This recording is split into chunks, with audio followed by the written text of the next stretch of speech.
The Highland Gardens community room had never been so packed.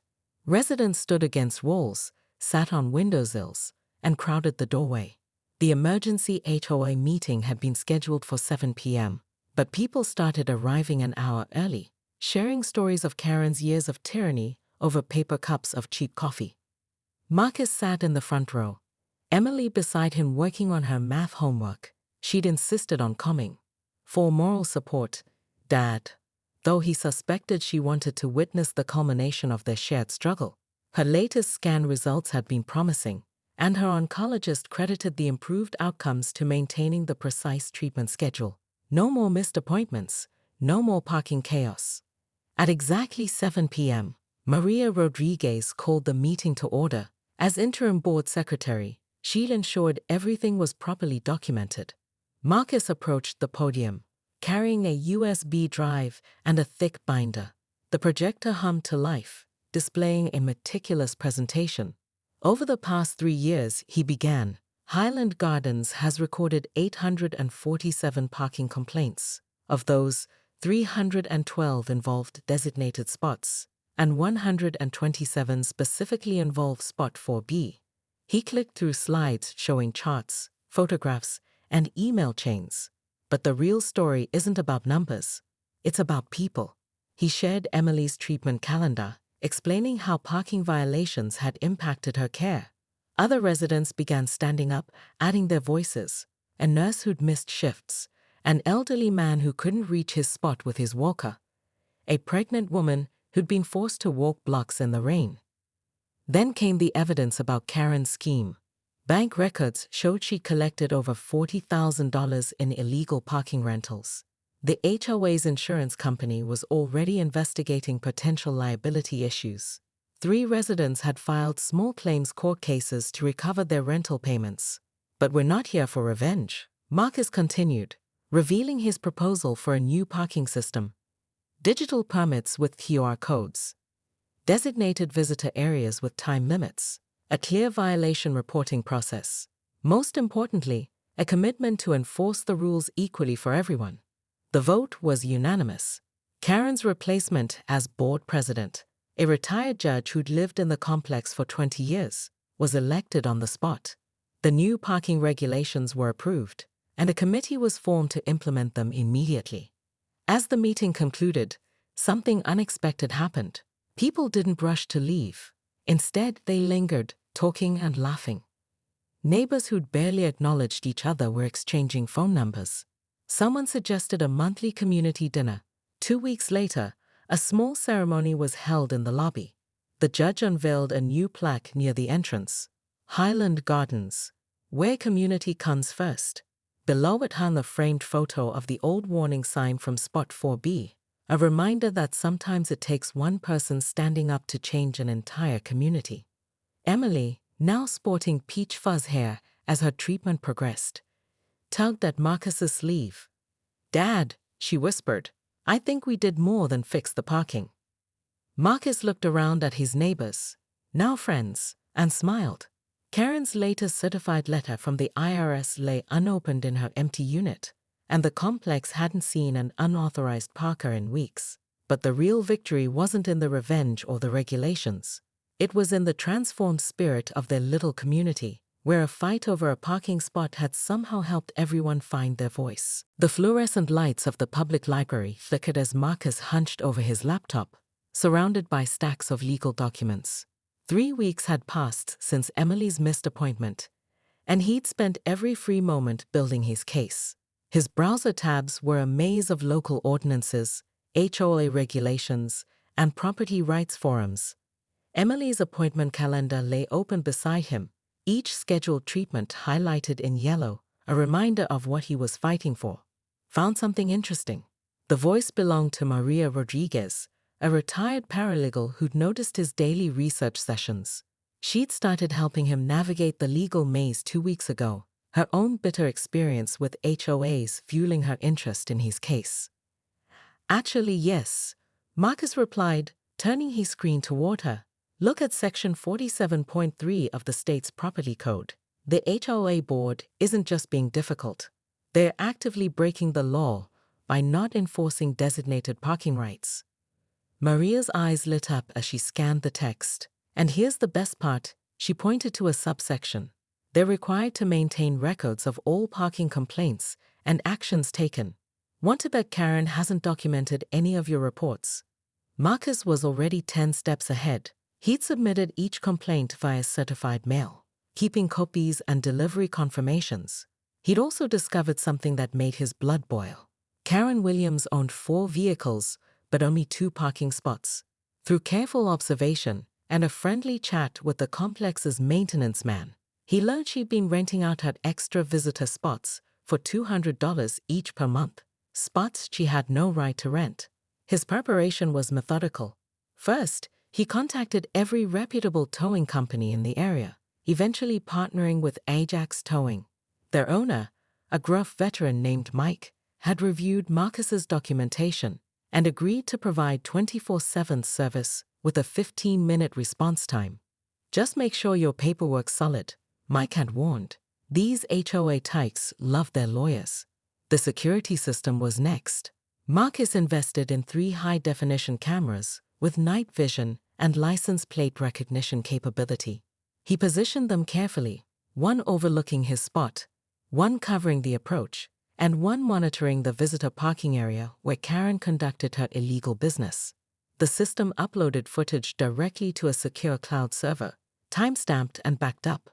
But his masterpiece was the warning sign. Working with Maria, he crafted language that was both legally bulletproof and impossible to misinterpret. Privati PRKNG. SPO 4B. Unauthorized V8ICLEs will be TODLEDAKONES experience. HOA BLIALO were 23.1. State COD 47.3. The real stroke of genius. He submitted the sign design through proper HOA channels, knowing Karen rarely read proposals thoroughly. She approved it within days, not realizing she'd authorized the very tool that would expose her scheme. As Marcus mounted the sign, he noticed Karen watching from her balcony, her usual smirk still in place. She had no idea what was coming. That evening, as he helped Emily with her homework, she noticed the gleam in his eyes. "Dad, you look different," she said. "Like you used to before I got sick." Marcus smiled. "Sometimes, sweetheart, you have to fight back smart instead of fighting back hard." The first tow happened at exactly 3:17 a.m. on a Tuesday. Marcus sat at his kitchen window, Emily sleeping peacefully in her room, as he watched Karen's son's BMW being hoisted onto the flatbed. The young man had inherited his mother's sense of entitlement, regularly parking in Marcus's spot after late-night parties. Tonight's call to Ajax Towing was particularly satisfying. Mike's team arrived in 12 minutes flat. By sunrise, social media was buzzing. The BMW hair had posted a furious rant about the $275 towing fee, complete with threats of legal action. Marcus sipped his coffee and waited. The security footage showed everything: the clearly visible warning sign, the unauthorized parking, the professional towing service, all perfectly legal, all meticulously documented. The second tow was more theatrical. Marcus timed it perfectly. Wednesday's HOA board meeting was in full swing when Mike's truck arrived for Karen's friend's Porsche Cayenne. Through the community room's windows, Marcus watched Karen's face turn from confusion to rage as she recognized the vehicle being towed.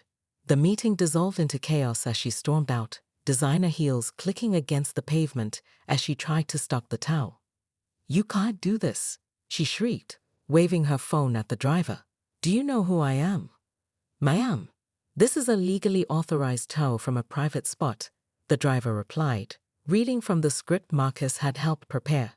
"Your complaint can be filed with the City Transportation Authority." The next 72 hours transformed Highland Gardens. 8 more vehicles were towed, each one documented, each owner more outraged than the last. The turning point came when one of Karen's illegal renters, a medical resident who'd been paying $200 monthly for a guaranteed spot, learned the truth. She'd not only lost her car to the tow truck, but discovered her parking payments had been going straight into Karen's pocket. The confrontation in the lobby became instant complex legend. Karen burst into the building like a hurricane, face contorted with fury, only to find Marcus calmly waiting with Maria Rodriguez beside him. A small crowd of residents had gathered, drawn by Karen's shouting. "I'll have you evicted for this," Karen threatened, jabbing a manicured finger at Marcus's chest. "You're done here." Marcus smiled, reaching into his briefcase. "Actually, Karen, I think you're the one who's done." He began distributing copies of her parking spot rental agreements, complete with Venmo transaction records. The IRS is particularly interested in unreported rental income. So is the State Attorney General's office. The crowd's mood shifted palpably. Years of accumulated resentment toward Karen bubbled to the surface as residents began sharing their own parking horror stories. Someone mentioned calling the local news. Another resident, a tax attorney, started taking notes. Karen's face went from red to white as she realized her position. Her phone buzzed. Another text about another tow in progress. As she turned to flee, Marcus called after her. "By the way, Emily made it to all her appointments this week. Thanks for asking." Marcus Reeves killed the engine of his weathered Honda Civic and stared through the Rain Street windshield at the gleaming Porsche Cayenne, blocking his parking spot. Again. The clock on his dashboard blinked 2:15 p.m. They were already 15 minutes late for Emily's appointment. In the passenger seat, his 13-year-old daughter shifted uncomfortably, her pale face reflecting the toll 6 months of chemotherapy had taken. "Maybe we can park at the shopping center," Emily suggested weakly, trying to hide her exhaustion. "It's only a 10-minute walk." Marcus gripped the steering wheel tighter, his knuckles turning white. Emily couldn't walk that far, not in her condition, and they both knew it. The handicap placard hanging from his rearview mirror was supposed to guarantee them reliable parking, but the HOA seemed to consider it more of a suggestion than a requirement. Circling the complex for the third time, Marcus's mind wandered to the series of events that had led to this moment. He'd purchased the condo 2 years ago, specifically choosing Unit 4B because it came with a designated covered parking spot near the elevator. After Emily's diagnosis, that spot had become essential, protecting her from the elements during their frequent trips to the oncology center, providing a stable point in their increasingly chaotic life. The first few parking violations had been minor annoyances. Marcus had followed protocol, dutifully photographing the offending vehicles and submitting complaints through the HOA's online portal. The responses were always the same, automated emails promising to look into the situation. Then came the night Emily had a severe reaction to her treatment. They'd arrived home at 1 a.m. to find a Mercedes blocking their spot, forcing them to park at the far end of the complex. Marcus had carried his semi-conscious daughter through freezing rain, her small frame shivering against his chest. The next morning, he'd stormed into the HOA office, demanding action. Karen Williams, the board president, had barely looked up from her phone. "Well, perhaps you should leave earlier to account for parking issues," she'd said, her voice dripping with casual indifference. "We can't be expected to monitor parking 24/7." Now 30 minutes into their search for parking, Emily's carefully timed treatment schedule was completely derailed. Each chemotherapy session was precisely calculated. Delays meant adjusting the entire protocol, potentially compromising its effectiveness. Marcus watched his daughter in the passenger seat, her head resting against the window, eyes closed in exhaustion. She'd lost her hair months ago, but her spirit had remained unbroken until today. The sound of his phone ringing cut through the tension. It was the oncology center, wondering where they were. As Marcus explained their situation, he caught sight of Karen Williams strutting through the parking lot, designer handbag swinging carelessly as she climbed into her friend's Porsche, the very one blocking their spot. She saw him sitting there but simply turned away, a dismissive smirk playing across her face. Something inside Marcus snapped. This wasn't just about inconvenience anymore. This was about his daughter's life, and he was done playing by their rules.